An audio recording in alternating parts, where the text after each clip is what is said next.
Well, hello, hello, hello. This is the petty politic, okay? And I'm going to do a review of a clip from the Black Caucus, Congressional Black Caucus.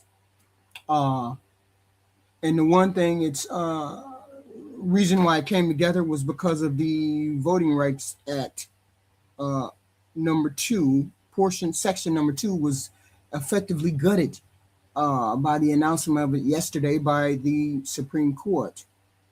Okay. And this is what brought everyone together in this congressional meeting because it was sounding the alarm that everybody needs to go out and vote. Everybody needs to be represented. And this canceling of the Voting Rights Act effectively diluted all of the voices, and they're sounding the alarm. So we're gonna get into it. We're gonna get.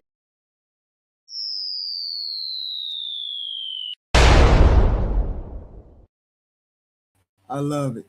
I love it. That's clip number 1. Let's do it.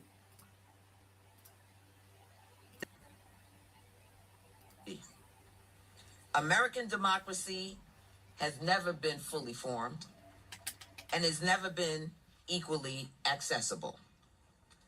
Every inch of progress in this country has been fought for, won through struggle, through resistance, and through the courage of people this nation tried to leave behind. We did not become a truly multiracial democracy until the Voting Rights Act of 1965 enforced the 15th Amendment, because Black Americans demanded the right to be seen, heard, and counted. That progress was paid for in blood, in sacrifice, and in unbreakable resolve. And now, 60 years later, we are watching that progress be ripped away. With its decision in Louisiana v. Callais, the Supreme Court has opened the door to a coordinated attack on Black voters across this country. This is an outright power grab. It's about silencing Black voices, dismantling majority Black districts, and rigging the map so that politicians can choose their voters instead of the other way around. So, this country has never operated on equal footing, according to her, and every gain in the voting rights came through pressure, resistance, and force. That's the foundation that's being laid here. Then the Voting Rights Act gets pulled in a moment that forced the country to deal with Black voter participation. So now the current situation is being placed on that same timeline. It's important because this move right here, we started gutting the Voting Rights Act. They started pulling the stuff back. Ever since Roberts has been on the Supreme Court, he has started to roll back the civil rights things. Okay. Now, this is not really about ruling of the maps. It's not about all of that. It becomes whether access that was fought for using the Civil Rights Act is being reduced or taken away. Okay. That's the shift here. That's the alarm that is being sounded. Okay. Whether you disagree or you don't disagree, the fact that this Civil Rights Act, Section 2, which is the final portion of that Civil Rights Act, was taken away, means there's no equal protection when it comes to gerrymandering maps, equal representation for minorities, for Hispanic and Black and Asian. All of these maps can now, they paved the way for all of these maps to be redrawn any way they feel that it can be. And that means taking any kind of Asian Congressman Lou, y'all seen him going after the Republicans a lot. His district may be eliminated. Black districts may be eliminated. Hispanic districts can be eliminated. That's what that meant when that Voting Rights Act was diluted yesterday or taken away yesterday. That is the alarm that people are sounding. Okay. Next clip. Let me say this clearly. The legitimacy of this court is in crisis. This is not the court of Thurgood Marshall. This is not the court of that delivered Brown v. Board of Education. This is not the court that expanded freedom and moved this nation closer to its ideals. This is a court that is turning back its back on that legacy and on the people it is supposed to serve. But we're not powerless, and we're not backing down. The Congressional Black Caucus is prepared to take any measure necessary to protect Black voters in this country. We are demanding an immediate vote on the John Lewis Voting Rights Advancement Act, and we will not accept delay, obstruction, or excuses. We will, and we will go further. We will fight for Supreme Court reform. We will pursue term limits for justices, and we will do what it takes to restore integrity, accountability, and trust, because no institution is above the people it serves. Okay, so now she's saying we need to reform the Supreme Court because the Supreme Court made the wrong assessment. See, this is the whole crux of the matter. The whole crux of the matter is this. People seem to think that racism is gone. There's some Black people who think that. There's white people who think. People think that racism is gone, and it's not. It's systematically still here. This is a systematic thing. Now they're going to deliberately eliminate Black, Hispanic, Asian. They're going to deliberately. That's what gerrymandering is going to do. That is what gerrymandering is. It is diluting the voting power of the constituents and making the constituents be chosen by the candidate instead of the candidate being chosen by the constituents. So let's take away all the Black, Asian, Hispanic representatives and make it white or Republican or whatever. And the Black, Hispanic, and Asian don't have any representation in the House. Okay, this is what that does. So she's challenging the authority, not the outcome, the authority of it. Okay.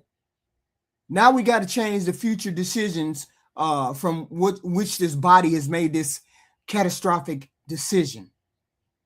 Okay. Can this Supreme Court be trusted? No, it can't be trusted. It cannot be trusted because it's not working for the American people. It's not making decisions based on all of the American people. American people, there's Mexican Americans, there's Black Americans, there's Asian Americans, there's white Americans. And nobody wants to live in a country where everything is white.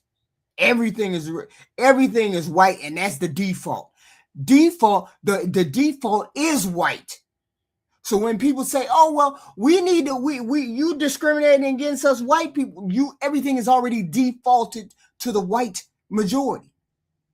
There has to be something carved out for the Mexican or the Hispanic majority.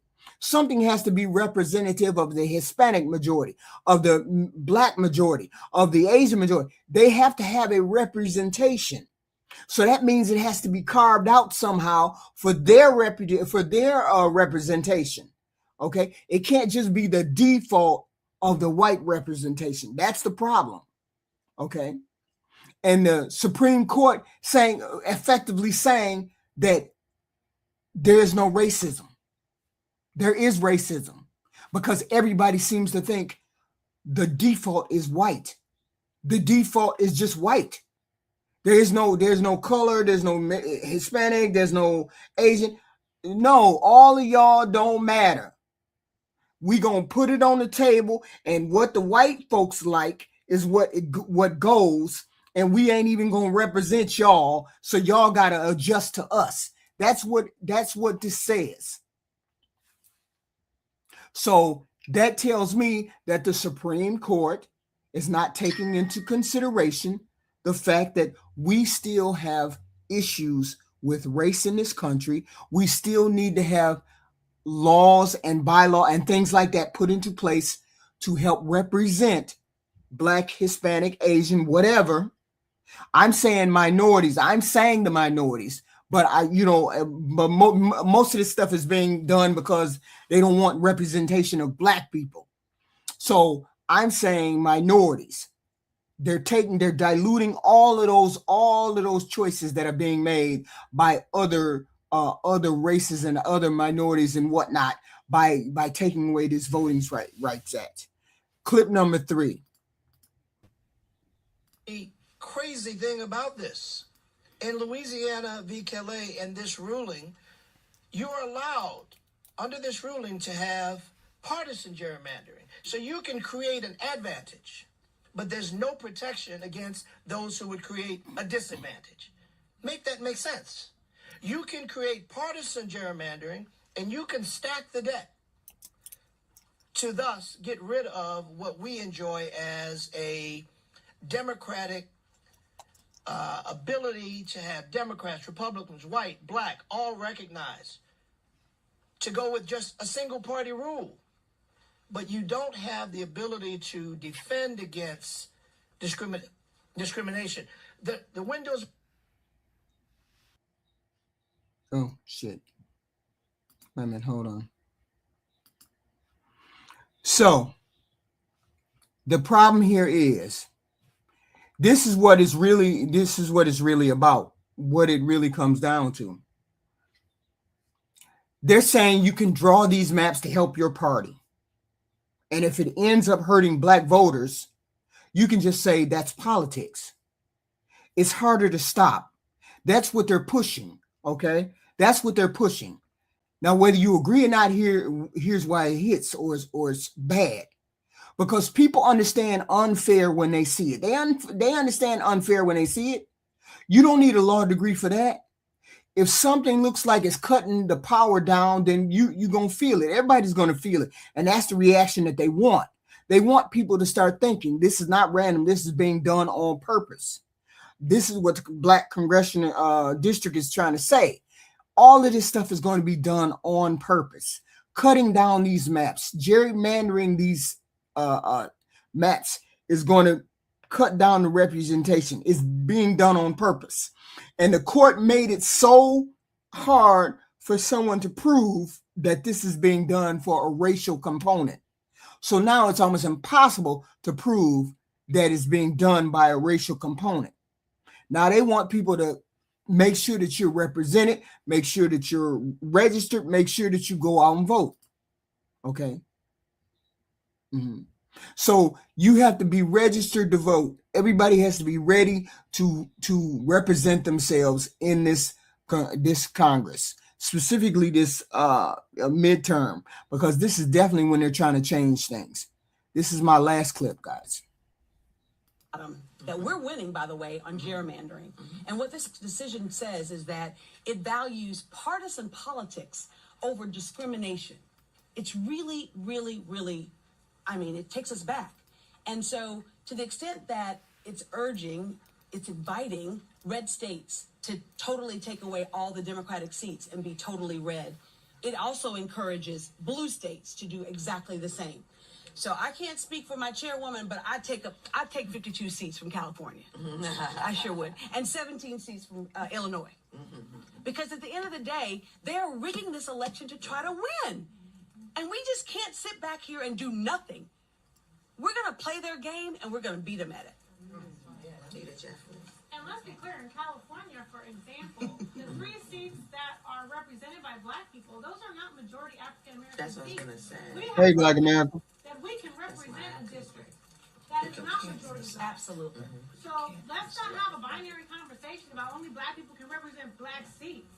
Because when we do represent a district, the entirety of the district rises. This is a larger issue. This is a larger issue about snatching democracy from the hands of voters across this country. Absolutely. And continuing to demoralize and marginalize the black vote. So this See, the thing is, a lot of people don't really get or understand what gerrymandering is. They don't understand that when you, just for example, right now you can go to, just for example, I don't know what it is now. You go to Louisiana, and Louisiana has 10 districts, 10 representatives that go to Congress, and one of them is, or two of them is black. What they want to do with the gerrymandering is take away one or both of those districts that represent blacks or represent Hispanics. That's what the gerrymandering is doing, to take away one of the districts that are either black or Hispanic. And they want the right to do it. And by gutting the Voting Rights Act, Section 2, this is what they're now allowed to do, unless you specifically say it's based on race. And this is what they're sounding the alarm about. Okay. That's what they still don't sound the alarm about. Okay. So if they're going to play the game, they said, we're going to play the game too. That's it. No sugarcoating. I respect the honesty, but let's not pretend that this is a good system. Our problem with this country is white people have never wrestled or come to the realization that they have not settled racism in this country and put it down. They've already held on. They've always held on to that racial privilege, or that racial superiority that comes from white people being the default. They've never wrestled with racism at all. It's always, well, you want me to be embarrassed because you want me to be ashamed because I'm white. No, but nobody wants you to be ashamed because you're white. We want you to be aware of this is what happened in the history, and acknowledge that happened in the history. Okay. And understand that this is just a part of our history. We don't want to go back there. We don't have anything to do with it. We don't know anything about what happened back. We only understand we want to move forward in this country. But the one thing we cannot do and move forward is when Congress is attacking and legislatures are attacking the 13, 14, and 15 amendments that gave black people right to vote, right to have representation, right to all voting right. It was a whole bunch it was a slew of things that were inside that those Civil Rights Act. And yet this civil rights or this Supreme Court has dismantled all of those things since John Roberts has been on that court, because he's just been waiting to dismantle all of these things regarding the courts. Okay. And that's the thing. You cannot move forward. There's no moving forward. We have to have everybody who needs to come out to vote. Okay. Everybody needs to come out to vote. We're not saying we doing the same thing. What we're saying is we're going to start fighting fire with fire. This is what they're saying. They're going to start fighting fire with fire. And they should start fighting fire with fire. See, what I would do, this is what I would do. I was a Democrat. You know how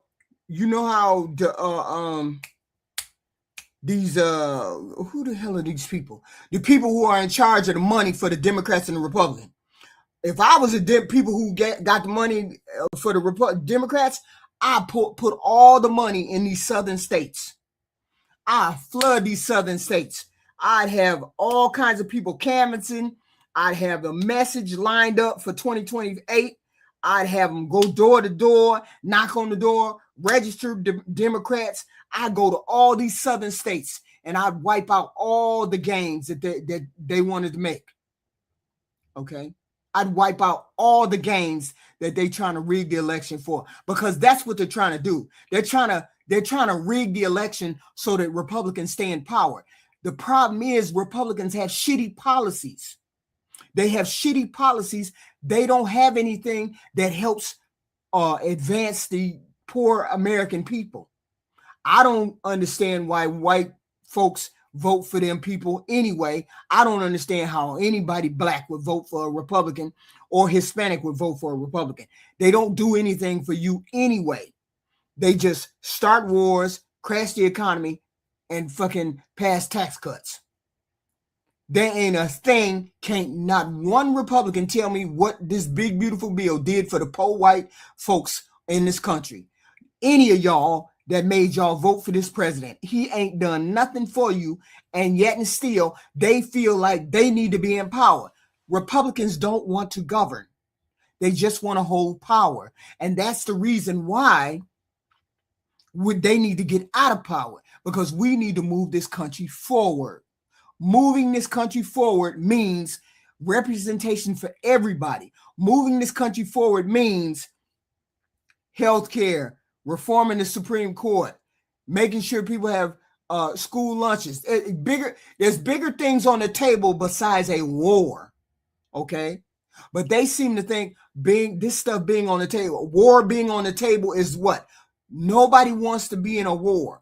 We need health care in this country. We need roads, gates, bridges in this country. We need a universal rail system in this country. We need reform to our minimum wage in this country. We need housing for our seniors and our veterans in this country. We need to reform the Social Security to make it sustainable for our disabled and our elderly. There's all kinds of things that need to be done in this country for regular, everyday, ordinary citizens, okay? All kinds of things that need to be done.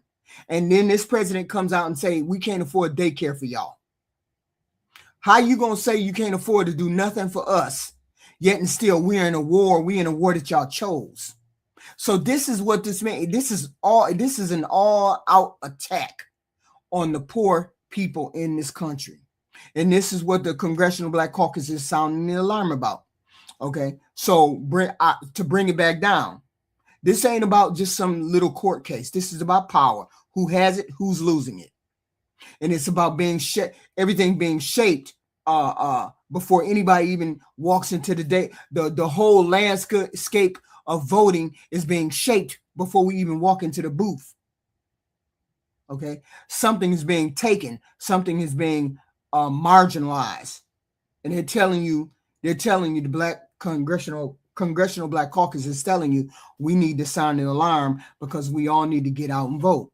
Okay, so we need to fight back somehow, some way. So, like I said, if I was a Democrat and I was in charge of the money, I'd start spending my money in the southern states. Alabama, 1/3 Black. Alabama, Louisiana, 1/3 Black.